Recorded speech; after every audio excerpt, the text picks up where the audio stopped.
So most of my viewers know that I've been away in India for a couple of weeks, and we were sort of tweeting everything. But the funny thing is, now that I came back, wherever people see me, they say, I followed your journey.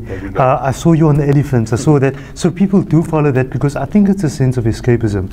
I think many people don't always get the opportunities to go on Hajj and to go to India and these places.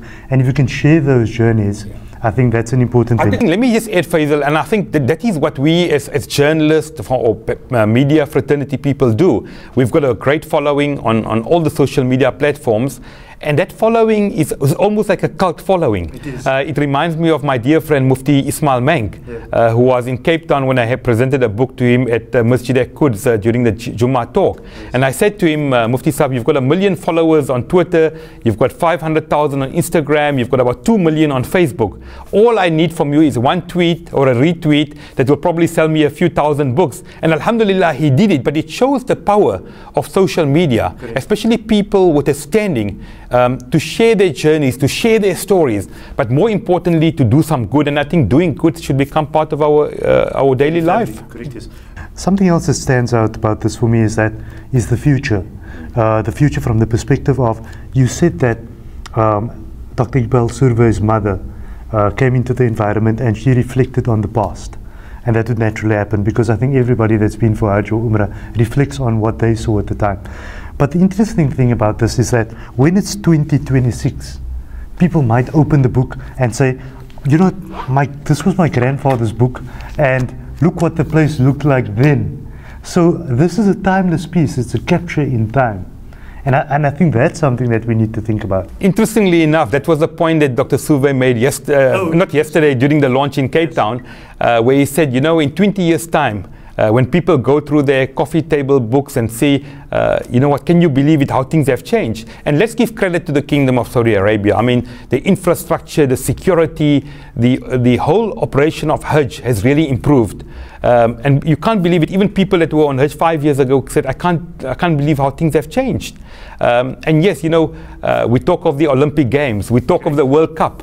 It compares nothing to the Hajj, because here we are on the plains of Arafat, hundreds of thousands of people. In fact, this year it was the lowest figure, by the way, in almost 10 years. There were only 1.8 million people compared to 3-4 million people going on a Hajj. And if you stand there, even with 1.8 million people, you ask yourself, how does it all fall into place? And I think it's because of the mercy of the Almighty that makes sure that everything just happens. Of course. Now, that's a very interesting point, because about 4 years ago, we hosted Mahir Zain in Cape Town, and I was his MC, and I was involved with the event at the stadium. So there's 13,000 people in the stadium. It's weeks of planning, it's days and hours of no sleep, and then there's 2 weeks of resting after that because of the show. And assimilate that to the millions of people that come into a country that require services. It's mind-boggling. You know, Faizal, the one thing which is still difficult to come to grips with is, how does it all fall into place? The bus is moving in one direction. Fine, we have the tourists, the tourism companies, we have the travel agents that guide and show the people what to do. And really that feeling is amazing. I mean, we talk of the national anthem of the Hajj being the Labbaik. When you recite the Labbaik during the Hajj period, it fills you with so much joy, because we are proclaiming, here I am, my Lord. Labbaik Allahumma labbaik, labbaik la sharika laka labbaik, innal hamda wa ni'mata laka wal mulk. When you stand at Arafat, dressed in 2 pieces of white cloth called the ihram, on your left hand side might be a judge from Kenya, on your other side might be a teacher from Afghanistan, behind you might be an unemployed person from Nigeria, in front of you might be a cabinet minister from another part of the world. No rich, no poor, no black, no white. We are all equal. And let's not forget, the Kaaba being the central point, the central focus of our religion. We 5 times a day face in the direction of the Kaaba. As much as we have differences, we always fight, and we fight amongst ourselves, but there are 3 words bring us all together, or 2 words bring us all together. Allahu Akbar, Allah is great. And I think things like these, when you reflect, really puts focus on us as Muslims to show what our religion is about. And again, with a coffee table book, we've seen it in South Africa. You know, being a social cohesion advocate, I asked for donors to sponsor books to be given out free to school libraries, to municipal libraries, to the National Library. In Johannesburg, we raised about 275,000 rand at the launch. And in Cape Town, a well-known businessman, Neil De Beer, stood up and said, I'm buying 100 books for libraries in the Western Cape. And he made the point, I'm Christian. Yes. But yet, this book is not only about Muslims, it's about bringing people together. It's about sharing what your religion is about. Correct. Yes.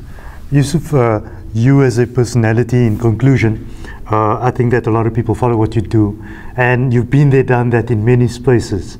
And today we find a host of youngsters coming up, sometimes not very sure what direction in life to take. We find influences on the social level, we find influences on political levels.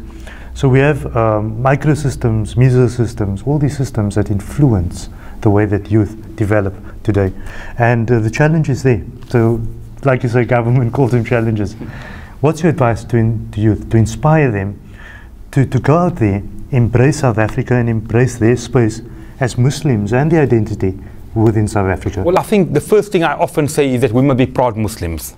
You might be a judge, you might be a teacher, you might be an editor, you might be a journalist. The one thing we need to be very proud of, Faizal, is we are proud that we are Muslim.